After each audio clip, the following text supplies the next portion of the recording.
Stop me if you've heard this one before. The Detroit Pistons were involved in a fight that spilled into the stands. And we've got more on the Grizzlies' shocking dismissal of their head coach. That's all today on Locked On NBA.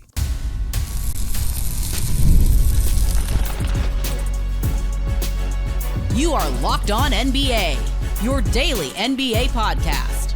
Part of the Locked On Podcast Network, your team every day.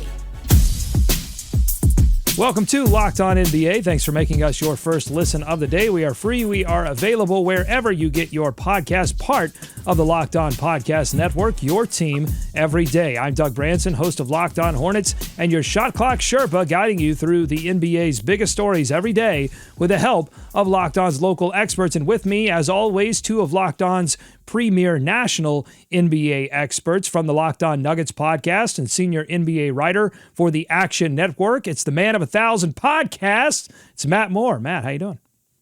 Good. 19 days until the playoffs. March is over. Real basketball is getting here.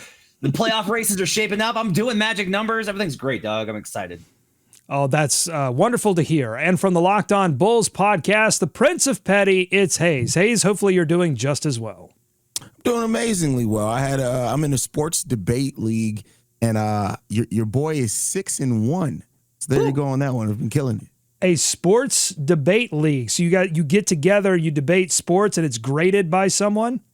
Yeah, so they have a whole judging committee. It's on Player's Choice. We do it basically every Sunday. It's in spirit of March Madness. I'm 6-1 currently. So. Well, now that I know that, I'm going to start grading both of you, so watch out. Maybe we'll start. Maybe we'll start here. A top story out of the NBA weekend was a fight between the Pistons and the Wolves that spilled into the stands and resulted in 7 ejections, including Pistons head coach J.B. Bickerstaff and Wolves assistant Pablo Prigioni. Isaiah Stewart, Ron Holland, Marcus Sasser, Naz Reid, and Dante DiVincenzo also ejected. I'm doing a lot of these topics with both of you for the first time. This is our first year doing the show. So just let me get a quick primer here. Where are you with this fight and fighting in general in the NBA, Matt? It depends on what, is this a fight? Like, do we feel like this one was Haize? Do you feel like this was a fight? Like, it's a kerfuffle. No. It's a skirmish. Kerfuffle is probably a better way. Yeah, it's probably a better way. But was this like Melo and the Knicks? Were thrown though. Yeah, that's true. Like, the bigger problem is honestly just that it got so close to the stands. Like that was the reason why my wife was watching when this was going on, and she called me over and she's like, the coaches ran over there. I was like, and I looked, I was like, oh, the coaches ran over there because they were near the stands. And can't be doing that. That's why Isaiah Stewart's probably going to be going bye-bye for a little while as a repeat offender with a fight that spilled into the fans a little bit. Kid got kind of knocked over. Alex Rodriguez brought him a Naz Reid jersey, which is pretty awesome. So good that nobody got hurt and everything was fine. That's the bigger concern here. If it doesn't go in the stands, I just personally am kind of generally, look, I'm of two minds on it. If you read The Punch by the late, great John Feinstein, like, that will get you in a place where you genuinely are kind of like, yeah, maybe this is not a good idea because it's really terrifying.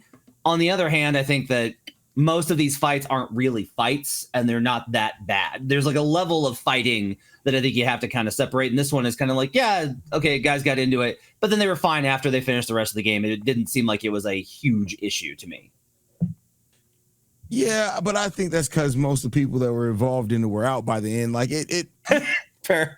Yeah, I mean, so I do think like this one, it had to be something that was building because I mean the play that initially kind of started the kerfuffle was just a normal play of somebody going to the lane trying to wrap them up. I didn't see any follow through or anything like that. Like, so I don't know if this is something that stemmed from another game or earlier in the game or something that was missed. But to your point, don't go in the stands. If it doesn't affect the fans, it kind of is what it is. You're subject to whatever the league decides to do at that point in time. But if we want a more competitive league, stuff like this is going to happen more often. I'm not saying it should happen all the time, just it's going to happen at times. Things get heated. Players are really prideful. And this one, it's for also how long that it went because it had a calm down period.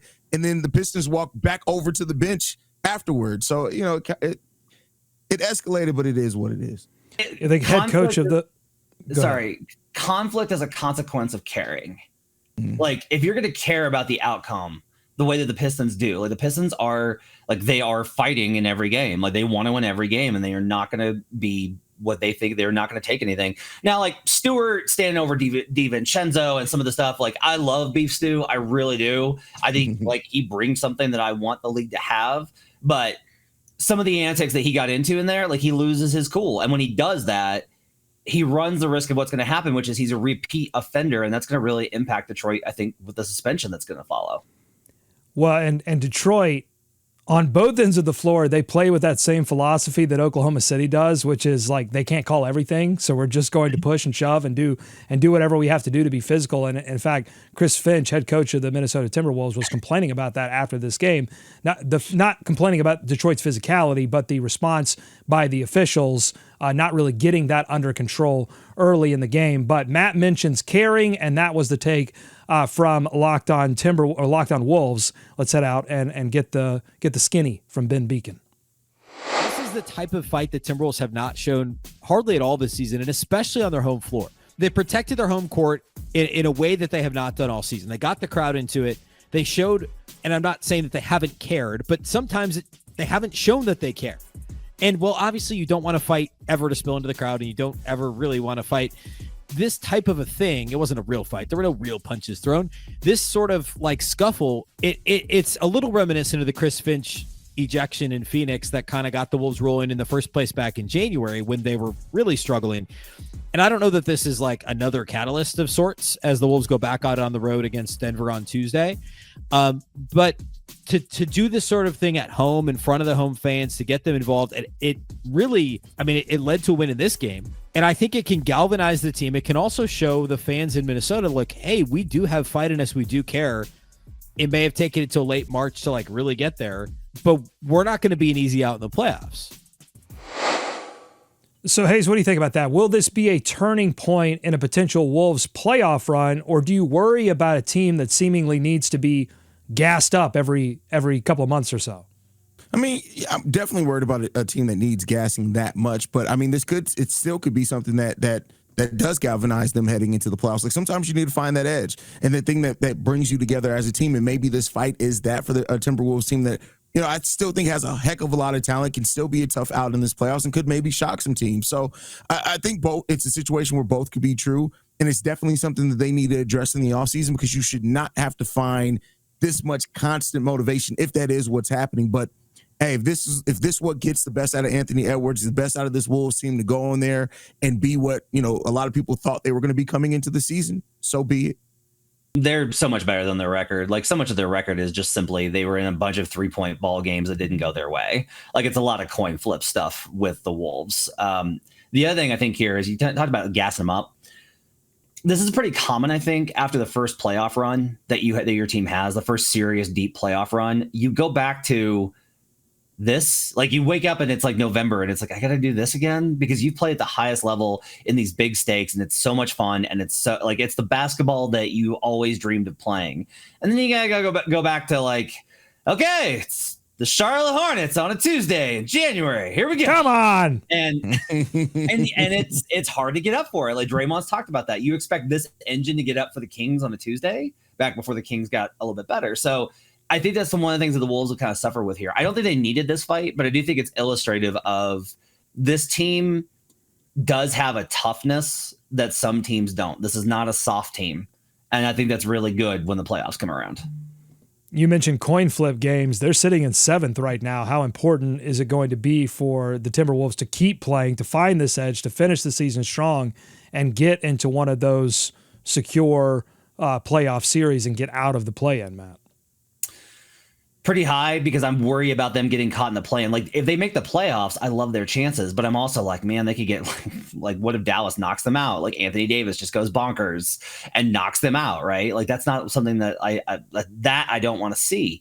And so for Minnesota, it's really interesting because currently I've got it projected at Nuggets Wolves first round, and that's like the dream for the Wolves. They avoid OKC until the conference finals. They get Denver, who they've owned, who they face on Tuesday. And then potentially in the second round, they get a Lakers team that is still trying to figure out who they are, or a Rockets team that all of us kind of have playoff doubts about. They're in a really good position, but I do think they've got to try and get out of that play-in spot, because otherwise I think it's going to be really tough. Yeah, go ahead.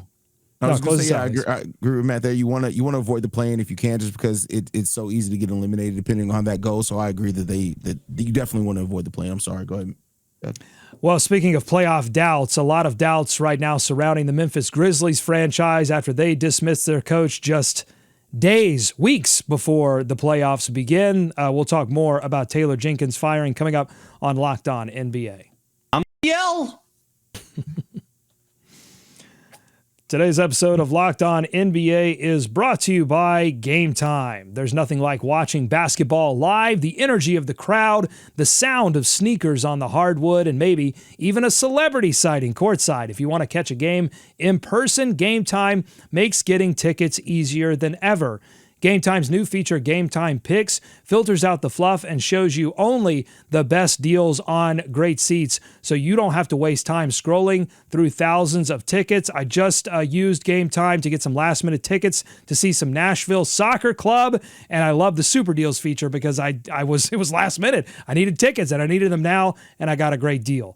No more endless searching. Game Time Picks highlights the best seats at the best prices so you can get straight to the fun without worrying about overpaying. Plus, you get seat views before you buy, no surprise fees, lowest price guarantee. You can book with total confidence. Take the guesswork out of buying tickets with Game Time Picks. Download the Game Time app, create an account, and use code LOCKEDONNBA for $20 off your first purchase. Terms apply. Again, redeem code LOCKEDONNBA for $20 off. Download Game Time today. What time is it? Game time. More Locked On NBA ahead. Thanks for making Locked On NBA your first listen every day. On Friday, the Memphis Grizzlies fired their head coach Taylor Jenkins and assistants Noah LaRoche and Patrick St. Andrews with just a few games remaining before the postseason kicks off, and the Grizzlies, they're still fighting for playoff seeding. Assistant Tomas Isalo took over head coaching duties. We talked about this as it happened on Friday, but since you've had some time to sit with it, Matt, was this a wise move considering the timing, and what does the removal of the two assistants signal to you about some of the possible motivations here? Okay, so this is what I understand to be the case. There were two new assistants brought in by the front office with consultation from Taylor Jenkins. Basically, we're getting rid of your staff, but you get to have a hand in picking the other guys. Noah LaRoche, Tomas Isalo. When they kind of sold everything, Noah LaRoche took over as the head offensive kind of design. And his system was this 5-out, all pace. Both of them advocated this all gas, no brakes pace. But LaRoche was in favor of the low screen rate, no handoffs, no screens, 5-out basketball, that kind of concept. Two problems. One, Ja Morant that loses most of his effectiveness if you're not giving him a screen to create separation and get him downhill. Two, if you're the front office and you have literally said the difference maker for us is going to be Zach Edey, who we drafted 9th, which, by the way, why? But also, that's really bad for him, too. You're playing an up and down pace with a plotting center, and you're not using screens. What does Zach Edey do here? So Jenkins gets fired after the conflict between Santi Aldama and Desmond Bane, after the defense slid for months, even though month by month they were never lower than 16th over the last 3 months. It's just over this whole span. And the record versus teams over 500, which, spoiler alert, only about 3, 4, 5 teams actually are above 500 versus teams over 500. One of them's the Rockets, one of them's the Pacers. Are they better than Memphis? Arguably. I'm just left with Haize. Taylor Jenkins took a bullet here for problems created by front office decisions in revamping the offense and drafting a center with a system that doesn't make sense for that center or your superstar. I do not think Ja Morant was behind this. I think Ja Morant was unhappy with the offense. I do not think that Ja Morant was unhappy with Taylor Jenkins. And that separation is what continues to bother me. You overhauled the offense as the front office, and you're upset with how that worked out. And it's Taylor Jenkins' fault. Firing him this late is a problem. Firing him at all is a problem. Taylor Jenkins is a great coach. He's going to be great wherever he goes next. I think this was a mistake. Yeah, I mean, you look at a coach that has almost 55, I think, % win percentage over his career, and like the coaching wasn't the problem in Memphis. I don't know anybody who looked at the Memphis Grizzlies and thinks that coaching is necessarily the problem, or Taylor Jenkins wasn't good at managing the personalities or whatever. There, we can eventually talk about all the things that have kind of come out the background and been rumored to have gone on between Ja's unhappiness and whatever else. But like, this close to the playoffs, I just don't understand the rationale behind that. If you're going to make this type of decision, make it after the All-Star break, make it around then so you have enough time. You literally made this less than 10 games away from the postseason starting. That makes no sense. There's no way that you can try to rationalize for that for me to where it makes sense this close to the playoffs. You're putting your team and also a disadvantage where they got to learn a new coach. I know he's already been there and the team's been an assistant. That's great. But like, I just don't know why you want to put yourself in this position when you don't have to. This could have been waited to be done in the offseason if that's what you wanted to do. I wrote about this weekend on my Substack. I talked about how, like, at some point the results have to matter. Like, I'm a process over results guy, but the results have to matter. And Grizzlies fans go, the results do matter. They were bad versus great teams, and those results are the ones that matter. And I'm like, okay, so you expect them to win all the games versus the bad teams, and all the games versus the teams as good as them, and all the games versus teams better than them. So you want them to be the Thunder. That's the standard? If you're not the Thunder, you're out? Is that the bar that we're setting here for coaches? What do you think they looked at the Cleveland Cavaliers situation where, I mean, they won 48 games. They swapped out a coach, Bickerstaff, for which everyone thought Bickerstaff, great coach. He goes to Detroit. He looks like a great coach. They swapped him out for Kenny Atkinson, the right guy for the right moment. They win 60-plus games. That's the idea. It's also the Kerr principle, right? Is one guy gets you to the point, and then another guy comes in and gets you over the hump. We'll see how this goes with Atkinson. I think Kenny Atkinson's an excellent coach. He should be coaching the Bucks right now, by the way. But my problem here is, what if you don't get Kenny Atkinson? What if you don't get Steve Kerr? Who do you know is gonna be better than Taylor Jenkins? I always argue this with coaches when they've got results. Who do you know is gonna be better? That to me is the question. All right, let's go to Locked On Grizzlies to get more from Grizzlies beat writer DeMichael Cole and host Joe Mullinax.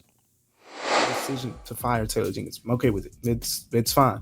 The timing of it just doesn't make a lot of sense to me. I understand the team was reeling. I've been seeing it as much as anybody. I see how the players have reacted to him. I see all of that, and I've written about all that, and I see it all. But at the same time, it's 9 games. How much can Twomasi Salo really do with his team? You know, you and I are going to be on the same page with this. A first round exit is what the direction looks like at this moment. A lot can still change in the next couple of weeks, but that is where we are in the here and now. The exact same thing would have happened if Taylor Jenkins was still the head coach. So if anything, I feel bad for Isalo, because if this is his on-the-job interview, if he goes 3-5 and then is the 6th seed and loses in 5 or even a sweep to whoever the 3 seed winds up being, why in the world would you hire that person? Why? You know what? We saw a lot from him. You saw the exact same freaking thing that you would have seen from Taylor Jenkins. So if anything, I feel bad for him because he's in a lose-lose situation. Haize, are you ready to count out the Memphis Grizzlies, or could this be the start of their own turnaround that bleeds into the postseason? And if it doesn't, forget first round, if they slip back into the play-in, which is certainly a possibility, and they don't make it out of that, could that affect the future of Ja Morant in Memphis? I mean, it could. Everything's on the table, right? Like, I mean, if you're already hearing that Ja Morant was unhappy with the offense, if this team does start to slide, and you better hope that this next coaching search, or you hire somebody, or whoever the next head coach is somebody that Ja likes. Not to say that should be the end all be all in that, but this could definitely start a slippery slope, not just the rest of the season and go into the play-in and maybe in the playoffs, but this could change the direction of their franchise depending on what happens. And we just saw De'Aaron Fox reportedly leave because he wasn't consulted on what they did with their coaching decision, right? So he wanted to get out of there because of this. So everything that you do, especially when you have this team that's on the cusp of greatness or falling back into being middle of the pack, you have to be that much careful over every single thing that you do. So Ja already being unhappy, this could definitely start being the fall of the Memphis Grizzlies, if that's what we want to call it. That's a great point, Haize, about all that. Like the King's point, that was great. My ideas on like where Memphis goes from here, it's done, it's over, it's finished. Thomas has already said they don't have practice time for them to be able to install his concepts. Like his concepts are so vastly different from what they've been running. They do not have time to implement them. So you're getting like this hybrid system now where they played a little slower and a little more pick and roll in the game versus the Lakers, but not like significantly more so. And they're playing a little bit different coverage, but not really. It's a mess. It's just an absolute mess. Now, I do think that he's going to get a chance to kind of prove it next year with a full run, but I don't know what the roster is going to look like. There's a lot of worrying numbers, not only with Ja's individual performance, Desmond Bane's on off, and I'm a huge Desmond Bane guy, but they are worrisome. Like there's just like a lot of question marks I think you have here with what this roster, what this team's going to look like next year. And you've opened the door to all this instability after you built something very solid. And that to me is maybe the biggest thing here is everything feels very reactive at this point, and that's a problem. Yeah, the GM did come out and say that this was his responsibility. This was his call, which we can differentiate from the Kings situation where they said nothing about it and sort of left it all on De'Aaron Fox, which I think probably led somewhat to his departure. So, but I guess the question is, was this a signal, sort of an early signal to Ja Morant? Hey, we hear you. We're going to do something about it. We might not be able to do something about it this season, but we're doing something about it. And then the other question is, will Ja hear that, or will he see like, all right, this is just a mess. This is chaos. I don't really want any part of it. I don't think since the suspension that Ja has the kind of pull that you're talking about. I think stars have a lot of pull, but I don't think he has that kind of pull. Jaren's their best player. Jaren's been their best player. They know that. And I don't think that Ja has that much pull. It's one of the reasons why I actually think they tried very hard to get the pressure off of Ja. Everyone was like, oh, so he played on Friday. I see how it is. It was Murray State night at FedEx Forum. He'd been planning to come back for that game for weeks. That was always the plan here. Look, I'm always ready to blame superstars for their meddling in things. It's a very consistent theme in this league. And Ja has made a bad bed for himself over and over again throughout the last 3 seasons. But this situation, I don't think is as much about Ja as it's being made out to be. I think it's more about conflicting visions of what the team needs to be. All right, coming up on Locked On NBA. By the way, you can let us know what you think about this whole situation on YouTube, youtube.com/@LockedOnNBA. Jump in the comments, let us know. But coming up, we're going to talk about the Cavaliers winning 60 games. The Phoenix Suns, they possibly lost Kevin Durant for the season. We'll get an update there. How cooked are they? We play a game of How Cooked Are They with the Phoenix Suns and the Milwaukee Bucks, who are suddenly sliding. That's all ahead on Locked On NBA.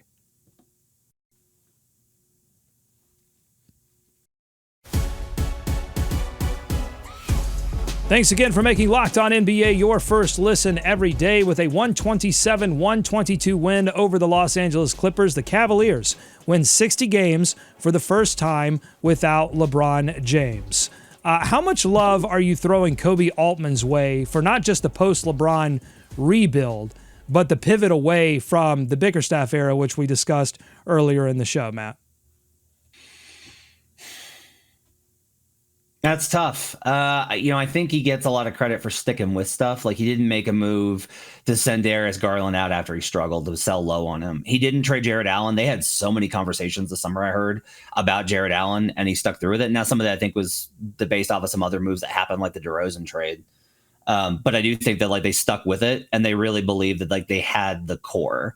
And I think honestly, like from a GM perspective, not doing those kind of moves, I think is really important. He nailed the hire of going for Kenny Atkinson. Obviously, I think that's been the biggest difference year over year. I think if you want to talk about maybe the best thing that Altman's done, getting Donovan's signature on re-signing when everyone was talking about him leaving for greener pastures or bigger markets doesn't get talked about enough. Kobe Altman has done the job of recruiting a superstar and getting him to buy in and getting everybody's buy-in, and that's one of the underrated jobs of a GM. Yeah, I think he's done a great job with where the Cavs are right now. When you look at, like, I had some questions when they basically signed that whole core to extensions, but it's paid off. It's worked out, everything. And bringing in the right head coach to have the right vision for that, it brings it all together. And the way that they play, the way that everything kind of fits together, especially defensively with Mobley and Jared Allen and what they mean to that team has been very special. So they're schemed well. They give effort well on both sides of the ball. They're primed to have another guy break out in this playoffs. I think that they're going to need somebody, whether it's Garland or Evan Mobley, to really have an amazing playoffs this year. But the Cleveland Cavaliers are in an amazing place right now. So they've slipped a little bit in March, and that's relative to just how well they played previous to March. But certainly Donovan Mitchell, his performances have fallen off, although a great rebound game over the weekend. What's going to be the key for the Cavaliers to make this more than a magical regular season, Haize? I think that where I kind of ended off last, they're going to need somebody. This is going to have to be a star-making playoff run for one of these guys, whether it's Garland or Mobley. They're going to need one of those guys to step up and have just whether it's one series, whether it's a complete run, whether it's just in the finals. But I think that if you really want to make this and cap off this magical season, it has to end in at least a finals berth. And there's still some legitimate questions of how they're going to match up with Boston. But the Cavs are going to have to fight hard to get there. They're going to have to get over that hump with the Boston Celtics. But that's what I think. And that may be a lot of pressure to put on the team, but I think that they have to make the finals this year to really make this season be as magical as what it's been on paper. You know, Haize, when we started the show 6 months ago and we were talking about the Cavs, you had a lot of skepticism because of Donovan Mitchell. Has the regular season really convinced you? Or if he struggles in the playoffs again, are you going to be like, I knew it? Yeah, I mean, what they've done in the regular season convinced me that they didn't need Donovan Mitchell to be that guy as much as I thought that they did. He's had games of being that. If he doesn't turn it on in the playoffs, I still look back at my initial and be like, yeah, that makes sense via how I view them. That's why I said like you're gonna probably need somebody else to become a true star in this playoff run as well. So for me, it's not actually about the stars. I trust Donovan Mitchell. Garland, I don't know. I think one of Garland or Mitchell will be great in each playoff series. I think that I've got that much confidence in them. My concern is about that corner shooter. That's who the issue has been for them in all of their playoff runs is can they get the consistent shooting? Max Strus, DeAndre Hunter, Dean Wade, Sam Merrill. One of those guys is going to have to be the consistent shooter that they need. They got at least in every series, they're going to have one guy who could be that extra knockdown because that's who all these teams are going to funnel the shots to that corner shooter. They got to knock them down. That to me is the real difference in whether or not they're able to make a real run at the East. All right, their magic number sits at 4. We'll see if they can get cooking in April and finish the job here in the first couple of days. But let's flip the conversation to some teams that are struggling right now. How cooked are they? It's a recurring segment here on the Locked On NBA podcast. Get your meat thermometers out, your oven timers, your toothpicks. It's time for a game of How Cooked Are They? First, we got Phoenix, who lost more than their third straight game. Let's kick it out to Locked On Suns. Let's get to the big moment of this game, which had nothing to do with the basketball being played because this game got out of hand very, very, very quickly. Instead, it was the departure Kevin Durant with an ankle turn in the second half of this game, and I think that marked probably the end of the Suns season because official. Losing these two, which were two of the only games where you were even close to the teams you're playing in the standings until the last two games of the season, you had to get a win. They didn't even do that. Now you're going to go into the absolute worst of it without Kevin Durant, a road trip against a whole bunch of really good teams. And by the time if he even could get back, it might not even be possible to get back to 10. And of course, we know what could come in the offseason. So we had always been saying, like, knock on everything. Well, an injury is the only way this could get even worse, and that happened. All right, times not looking great in Phoenix. Less this season and more just their ability to unwind what they've wound so far. The Phoenix Suns, how cooked are they, Matt? Yeah, I had kind of some hope. I thought maybe they turned it around, but the KD injury is probably it. It's well done time. It's time to stick a fork in them. It's done. Mavs with Anthony Davis back are probably going to push ahead and secure that last play-in spot. We're going to reach a point probably here in the next 2 weeks where they're so far back that there's no real point in playing out Book and KD for the stretch. So I don't know what the future holds. You talk about teams with question marks. I think the Phoenix Suns are probably the one with the most this summer. How cooked are you? Know what's one of the worst things to overcook ever is brisket. They are overcooked brisket. That's what they are. They are done. You've let the brisket go too long, and that's a criminal offense. I think that they're done. Not even just this season, especially with the thing about KD being moved this offseason. The Phoenix Suns are well cooked. It's well done at this point. You can't say that though. You can't use barbecue analogies with Doug. He's from Carolina. They don't know anything about barbecue. I don't know why I got that drive by there. That seemed unnecessary. We in fact we know we have two kinds of barbecue in North Carolina. That's how much we know. We have Western barbecue and Eastern barbecue. One of them is disgusting. One of them is great. I'll let you figure out which one is which. But I think they are probably fish in the microwave at work cooked. Right? I mean, this is it's not good. Now for the present, on top of everything else. That's what you're saying. Yeah. All right, let's talk about the Milwaukee Bucks. They've lost 4 games in a row, including a 145-124 loss to the Hawks on Sunday. They seem to be safely in the playoffs, but when they get there, how cooked are they? Before you answer, let's hear from Locked On Bucks. The Milwaukee Bucks were actually booed by the home crowd at one point in the third quarter of this game against the Hawks, and honestly, it was justified in a game where they lose by 21 points. Giannis has been kind of putting up his numbers, but doesn't seem like he's really able to kind of will anything consistently from a team perspective at this point, right? He can't save this defense. He can't save this offense by himself. He just doesn't have enough help. You don't have Bobby Portis right now. You don't have Dame Lillard. Like, those are the two guys we always point to as, like, defensively, you got to scheme around them. And, Dame, as good as he is, right? Like, that's obviously his Achilles heel. We're all kind of grasping at straws if that's, what we're kind of pointing to. I wouldn't favor them to win a first round series with Dame at this point, especially if they're going against the Knicks, who have, beaten them soundly. All right, Haize, how cooked are they, the Milwaukee Bucks? They're approaching well. I don't think they're quite as cooked as some people think. Maybe that's just me holding out some faith that I shouldn't have there. But they're approaching well there.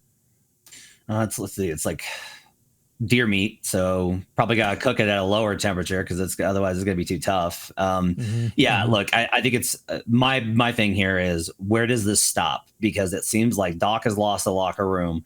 It seems like Kuzma was the wrong trade. Where does this stop? Like, where does the damage stop? How bad is their summer going to be? Maybe it just looks bad now and they'll calm down and they'll get everybody back together. But I would be afeared if I was a deer. Yeah, I mean, it seems like the playoffs are going to be less about how far do they advance and more just about, like, can they put a good enough show together to provide just a little bit of a glimmer of hope that there is a way forward with Giannis. Force a game Lakers. 7. Force a game 7 in the Garden, put some pressure on. That's like the best you can kind of hope for at this point. Very quickly, Lakers Rockets tonight. How important is it for the Lakers to get this win and hang on to the 4th seed? And who should they want to see in that 5th seed battle? Because there are a couple teams, Warriors, Wolves, Grizzlies, all battling for that 5th seed. Matt, what do you think? Very quickly, Rockets have actually a really brutal schedule. I think the Lakers are going to wind up in actually the 2 or the 3 spot. So I think they're going to be in a really good position. Rockets schedule is absolutely brutal. Lakers home schedule is really good.